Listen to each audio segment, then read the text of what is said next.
السلام علیکم، بسم اللہ الرحمن الرحیم۔ ہم نے اپنی پچھلی ویڈیو میں سیکھا تھا درود پاک پڑھنے کی فضیلت کے بارے میں، جس میں سورہ احزاب میں بتایا تھا کہ اللہ اور اس کے فرشتے درود بھیجتے ہیں نبی پر۔ تو آج کی جو ویڈیو ہے درود پاک کے ہی حوالے سے ہے کہ ہم آگے مزید درود پاک کی فضیلت کے بارے میں سنیں گے کہ حضرت علی رضی اللہ تعالیٰ عنہ سے روایت ہے کہ ایک دن سرکار مدینہ صلی اللہ تعالیٰ علیہ وآلہ وسلم نے فرمایا کہ جو شخص حجت الاسلام سے مشرف ہو اور اس کے بعد ایک غزوہ میں شرکت کرے تو اس کا ثواب 400 حج کے برابر ہوگا۔ سبحان اللہ۔ وہاں کچھ ایسے لوگ بھی موجود تھے جو حج کی طاقت نہیں رکھتے تھے اور نہ ہی جہاد کی قوت رکھتے تھے۔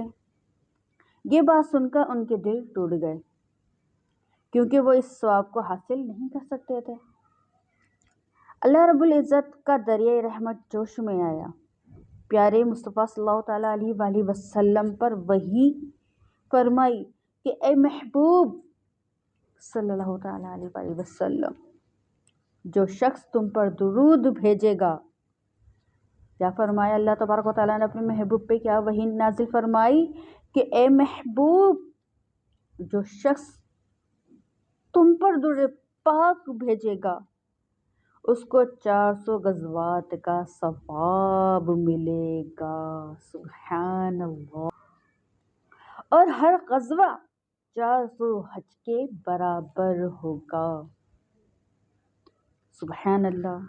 ایک بار درود شریف پڑھنے کا ثواب 400 غزوات کے برابر، اور ہر غزوہ 400 حج کے برابر، اور 400 حج کو 400 سے ضرب دینے سے حاصل ضرب 1,60,000 آیا۔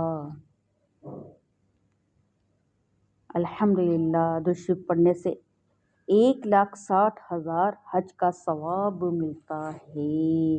آپ نے سماعت فرمایا کہ جو ایک بار درود پاک پڑھتا ہے وہ کتنے خوش نصیب ہیں کہ وہ ہر روز 1,60,000 حج کا ثواب بھی ان کو مل جاتا ہے۔ تو آئیں ہم بھی ان میں شامل ہو جاتے ہیں۔ تو اللہ تبارک و تعالیٰ سے دعا ہے کہ اللہ پاک تو ہمیں ہر دم درود پاک پڑھنے والوں میں شامل فرما لیں۔ آئیں ایک دفعہ ہم درود پاک پڑھ لیتے ہیں۔ الصلاۃ والسلام علیک یا رسول اللہ وعلی آلک وصحابک یا حبیب اللہ۔